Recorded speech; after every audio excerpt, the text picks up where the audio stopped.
Estúdio TRT.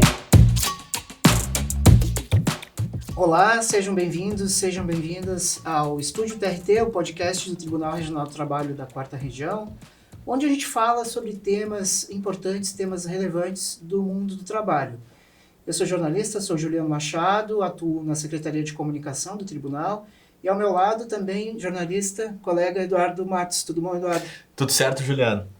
Bom, e o nosso episódio de hoje vai tratar de um assunto que talvez pareça distante para muita gente, mas que está cada vez mais presente nas decisões da Justiça do Trabalho. O uso de normas internacionais, especialmente aquelas da Organização Internacional do Trabalho, a OIT. Essas normas, como o Eduardo disse, elas não são às vezes muito faladas, é um tema que não aparece com muita frequência, mas são super importantes e estão no dia a dia dos juízes do trabalho. E para falar sobre esse tema super importante, também sobre uma ferramenta que é uma novidade, que teve o TRT4 aqui como protagonista dessa ferramenta, uma ferramenta que vai ajudar os juízes a aplicar essas normas do mundo do trabalho. Estamos com a juíza Carolina Paiva, que fez parte do grupo de trabalho que instituiu essa ferramenta, depois a gente vai conversar um pouquinho sobre isso. Ela é juíza desde 2012, é coordenadora da nossa escola judicial, coordenadora acadêmica da nossa escola judicial, e vai falar um pouquinho aqui sobre a OIT, sobre as normas e sobre essa ferramenta. Tudo bom, doutora Carolina? Seja bem-vinda. Muito obrigada, Juliano, Eduardo, pelo convite. É uma honra estar aqui hoje. Tudo bem. Bom, doutora Carolina, eu acho que a gente pode começar falando um pouquinho sobre a OIT, a Organização Internacional do Trabalho. Ela é a principal organização que dita essas normas. Então, eu acho que a gente pode, como ponto de partida, falar um pouquinho sobre a OIT, como é que essas normas são feitas. Para começar a falar da OIT, é importante lembrar que ela é uma organização centenária. Ela foi criada em 1919, logo depois da Primeira Guerra Mundial e no contexto do Tratado de Versalhes. E naquele momento, o mundo tinha vivido uma experiência bastante traumática, uma tragédia de grandes proporções, e havia a percepção muito clara de que o sentimento de injustiça, a injustiça social, é um impedimento para uma paz mundial durável. E com a criação da OIT, pela primeira vez o mundo se unia em torno da ideia de que a dignidade no trabalho, por ser um instrumento de justiça social, é uma questão global e não nacional. Um marco que foi muito importante também no que se refere à história da OIT é a Declaração de Filadélfia de 1944, e essa aprovada em plena Segunda Guerra Mundial. E essa declaração atualiza os princípios fundadores da OIT e reafirma o papel da justiça social como base da paz mundial. Ela proclama, por exemplo, que o trabalho não é uma mercadoria, uma afirmação que é bastante famosa relacionada à Declaração de Filadélfia e que à primeira vista pode parecer uma frase meramente simbólica, mas ela carrega um conteúdo que é muito profundo, especialmente por reafirmar em um contexto marcado pela experiência de 2 guerras em que os seres humanos foram tratados como verdadeiros insetos, obrigados, enfim, a realizar trabalhos forçados e revelaram o risco de se reduzirem a pessoas a capital ou a peças de uma máquina econômica. Então, isso significa que o ser humano não pode ser tratado como uma peça de reposição, como uma variável de custo, e apesar de o trabalho ter um valor econômico, ele tem essa dimensão espiritual, que não se remete a uma religião específica, dessa dimensão num sentido laico, mas que se refere tudo a que faz dessa tarefa profissional ser um espaço de identidade, de vínculo social e de realização simbólica. São ideias que eram muito avançadas para a época e que anteciparam o espírito da própria Declaração Universal de Direitos Humanos, que é de 1948, 4 anos depois. Então, em muitos aspectos, essa Declaração de Filadélfia foi pioneira como um primeiro texto internacional com vocação verdadeiramente universal e voltada à dignidade humana no trabalho. Hoje, o papel da OIT continua sendo fundamental, e é, de forma geral, definir padrões internacionais do trabalho, oferecer assistência técnica e promover o diálogo social. E, doutora, me parece que o pioneirismo da OIT também está na sua forma de organização, né? Eu gostaria que a senhora falasse um pouquinho sobre como a OIT está organizada e como acontecem as produções dessas normas dentro da organização, as convenções, os tratados, enfim, né? Sim. A OIT, justamente, ela é bastante peculiar por ser uma organização internacional com uma estrutura tripartite. Ou seja, as decisões são tomadas de forma conjunta por representantes dos governos, dos empregadores e dos trabalhadores dos 187 Estados-membros. E a produção de uma norma internacional começa com a identificação de um tema prioritário pelo Conselho de Administração da OIT.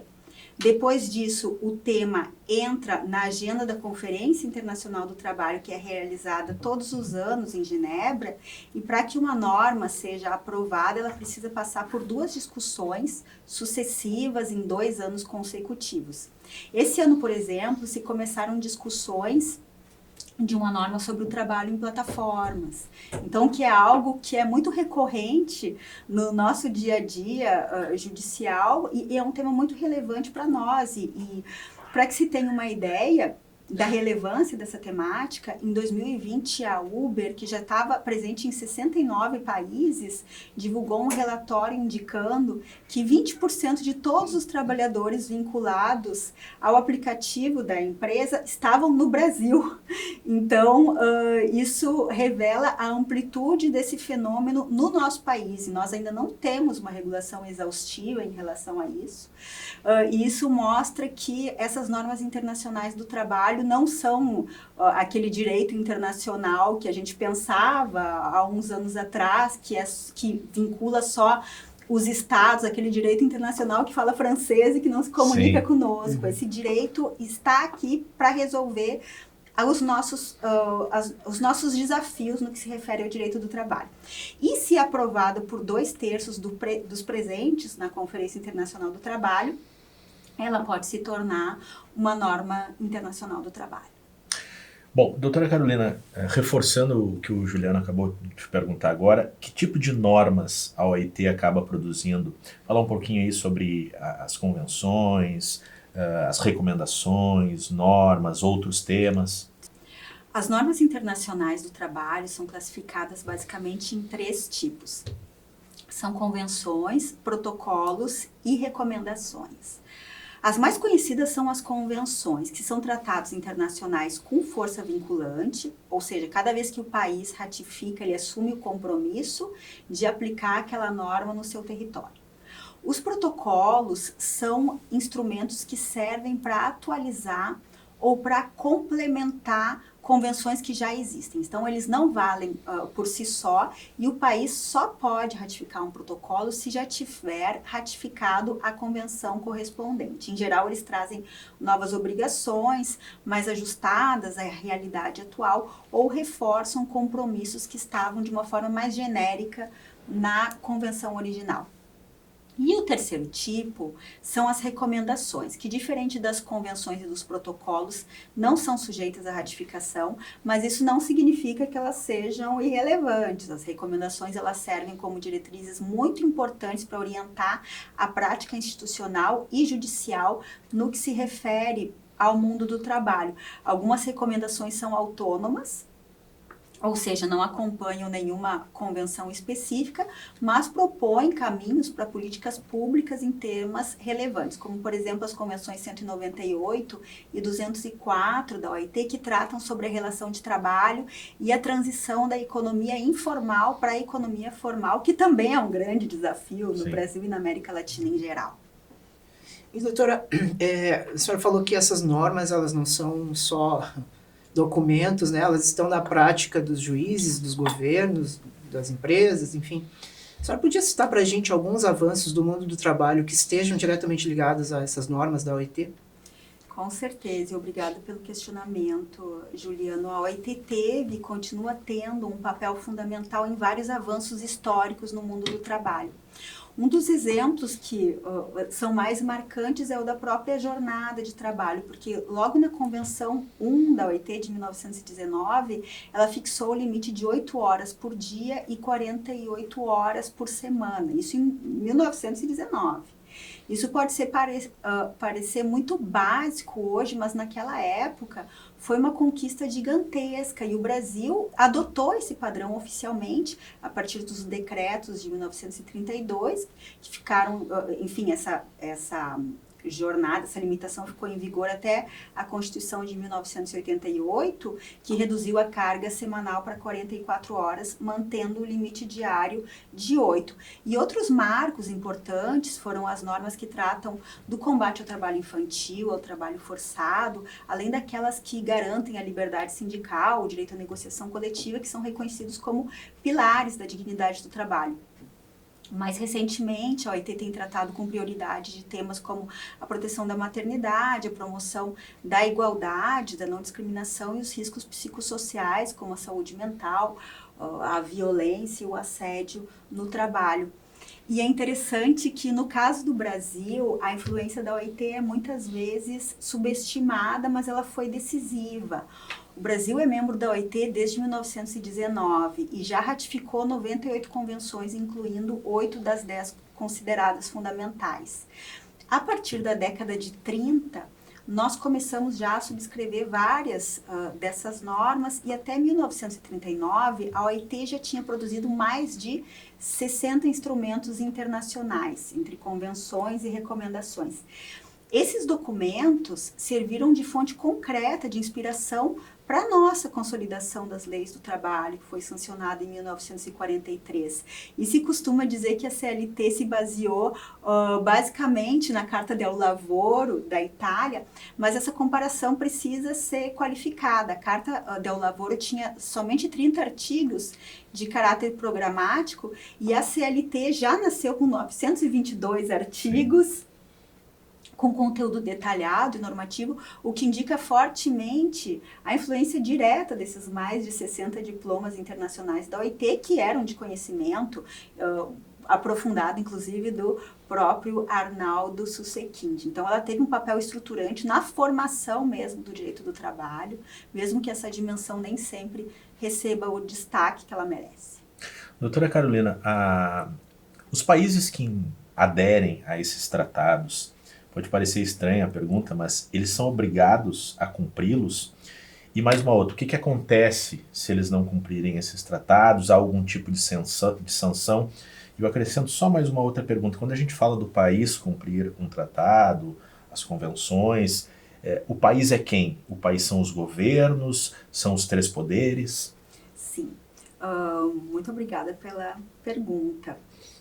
No momento em que é ratificada uma convenção por um país, ela integra o direito interno, no caso do Brasil, com eficácia ao menos supralegal. Então, enfim, os 3 poderes devem observar as disposições dessa norma, e isso já foi decidido pelo STF, essa eficácia supralegal, pelo STF em 2008. O CNJ, inclusive, editou a Recomendação 123 em 2022, para incentivar a aplicação de tratados de direitos humanos, no que se insere as normas internacionais do trabalho e da jurisprudência da Corte Interamericana em função de condenações que o Brasil sofreu no sistema interamericano, que não é o sistema da OIT. No âmbito da OIT, existe um sistema de controle regular e um controle especial. O custo do descumprimento é, sobretudo, político e reputacional, porque os órgãos de fiscalização da OIT não são tribunais em si. Mas aqui existe um ponto que eu considero bastante pertinente de aprofundar e que às vezes a gente não se dá conta, que é a cláusula de diálogo das fontes entre o sistema interamericano e as convenções da OIT, e que é expresso no artigo 29 da Convenção Americana, e abre a possibilidade de a Corte Interamericana integrar nos seus julgamentos outros instrumentos do Sistema Internacional de Direitos Humanos, como as normas produzidas da OIT. Nós sabemos também que o Sistema Interamericano tem poucas disposições alusivas especificamente ao trabalho. E por isso, essa referência às normas internacionais do trabalho pela Corte Interamericana tem ocorrido de uma forma bastante importante, especialmente depois do caso Lagos del Campo contra o Peru, de 2017, em que a Corte reconheceu a justiciabilidade dos direitos econômicos, sociais e culturais e utilizou, dentre os fundamentos da decisão, a Convenção 158 e a Recomendação 143 da OIT. A Corte também tem recorrido amplamente à Convenção 169 da OIT em casos envolvendo povos indígenas e tribais, e o uso pelo sistema interamericano não se limita às normas em si, mas se estende também aos pronunciamentos dos órgãos de controle da OIT. Se viu isso em um caso bastante emblemático, que é do Baena Ricardo contra o Panamá, de 2001, que envolvia trabalhadores despedidos por participarem de greve, e no qual a Corte Interamericana formulou o conceito de liberdade de associação com base justamente nos pronunciamentos da Comissão de Peritos e do Comitê de Liberdade Sindical da OIT. E isso é um exemplo concreto de que o descumprimento das convenções, das normas internacionais do trabalho, interpretadas pelos seus próprios órgãos de controle, podem sim embasar condenações do Estado brasileiro no sistema interamericano e retira argumentos daqueles que entendem que se trata somente de meras orientações.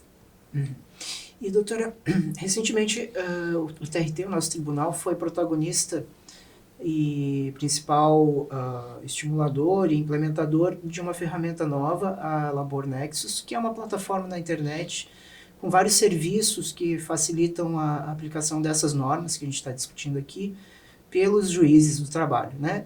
Pelos operadores do direito de forma geral.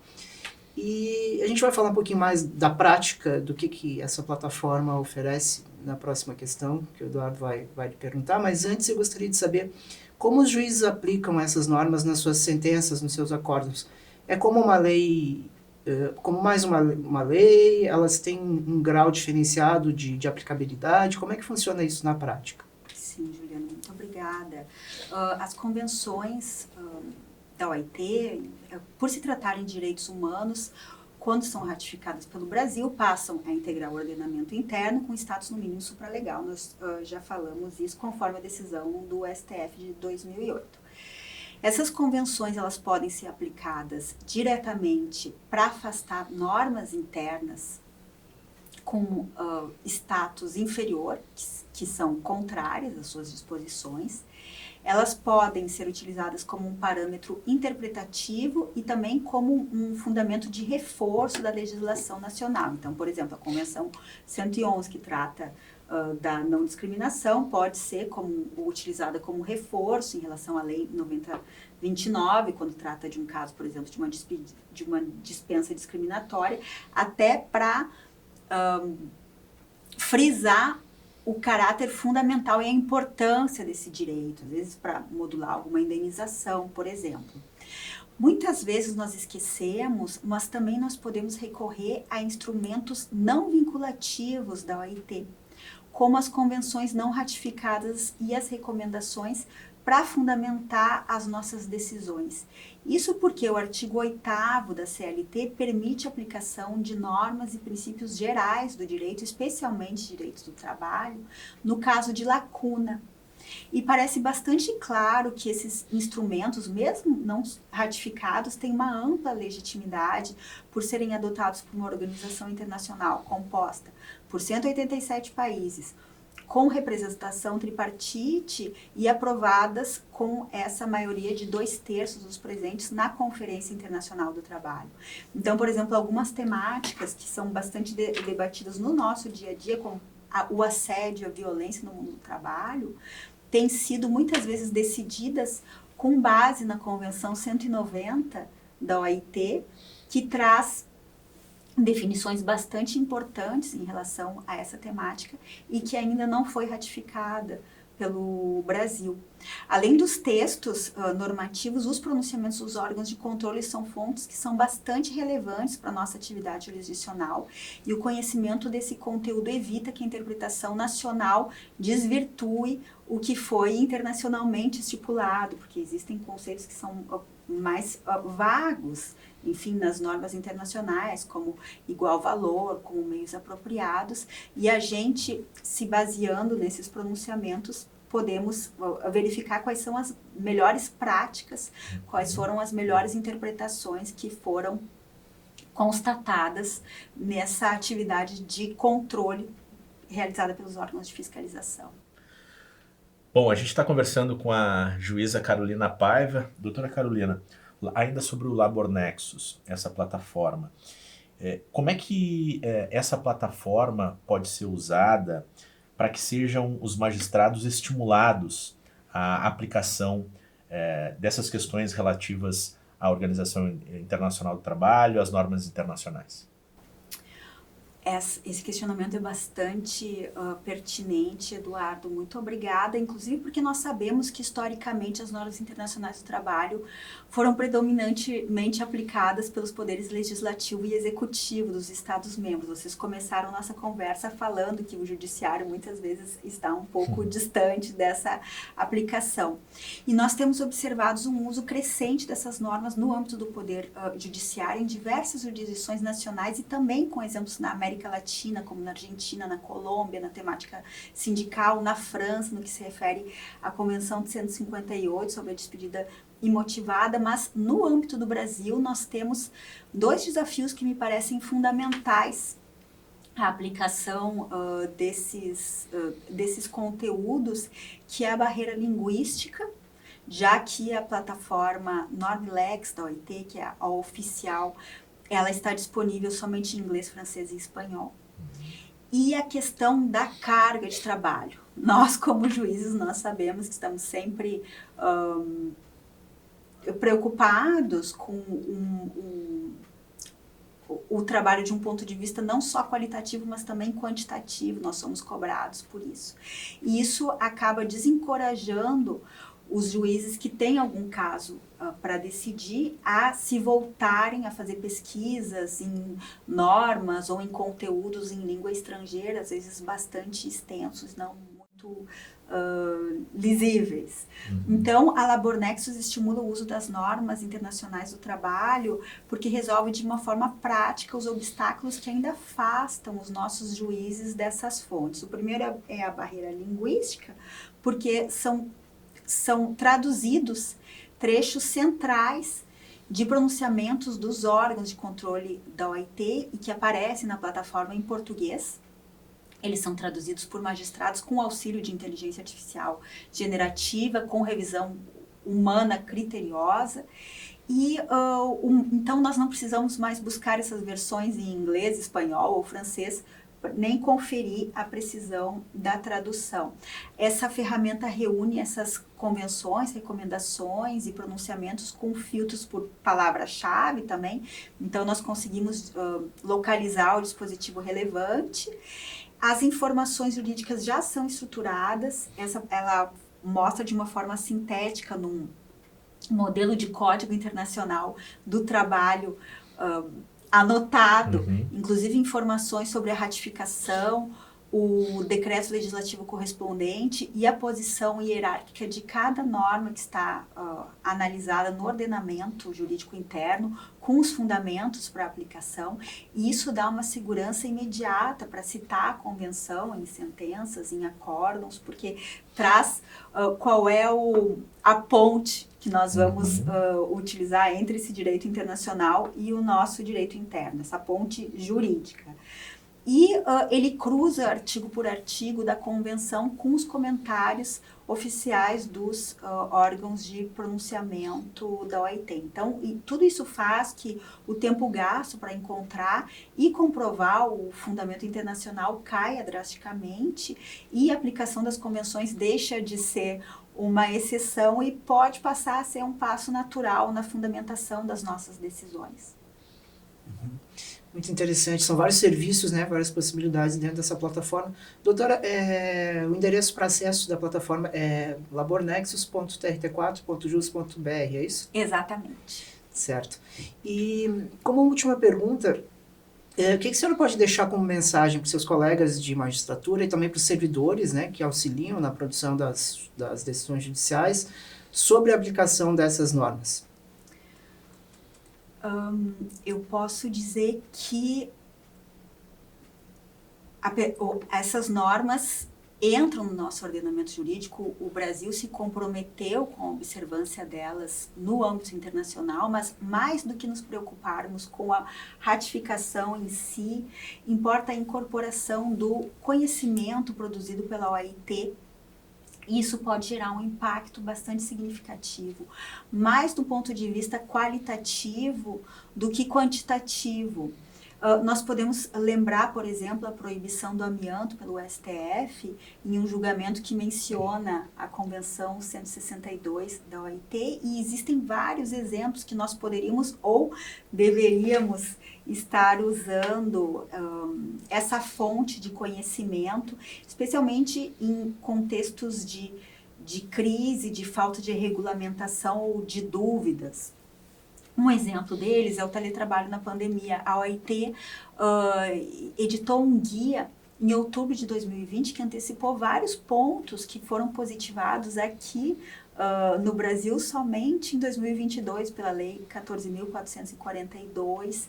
As convenções 100 e 111 alinham o conceito de trabalho de igual valor, que hoje consta na Lei 14.611, e ainda existe um déficit muito grande de aplicação desses textos no nosso ordenamento interno.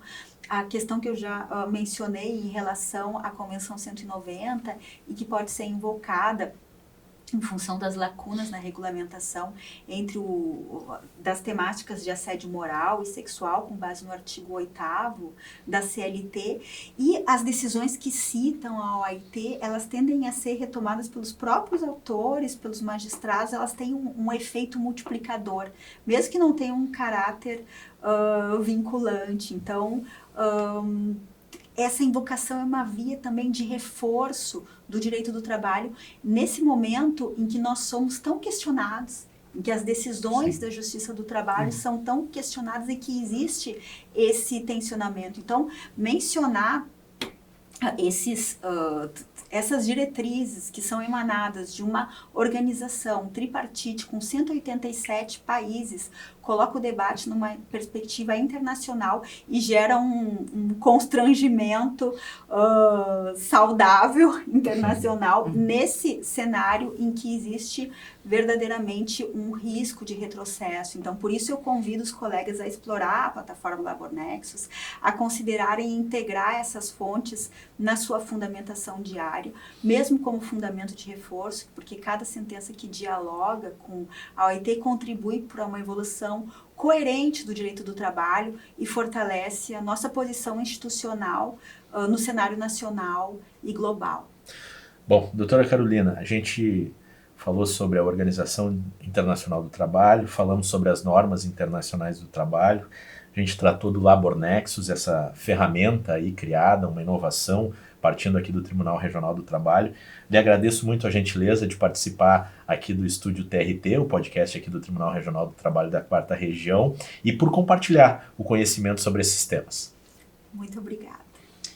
Obrigado, doutora Carolina. O LaborNexus, vou repetir o endereço, né, porque principalmente para as pessoas que estão nos ouvindo só por áudio, LaborNexus, Nexus, N-E-X-U-S. Então é labornexus.trt4.jus.br. O Estúdio TRT vai ficando por aqui, esperamos que você tenha gostado da nossa entrevista e esteja conosco nas próximas. O programa pode ser acessado em vídeo e áudio pelo YouTube e em áudio no Spotify e no Deezer. Até a próxima. Tchau.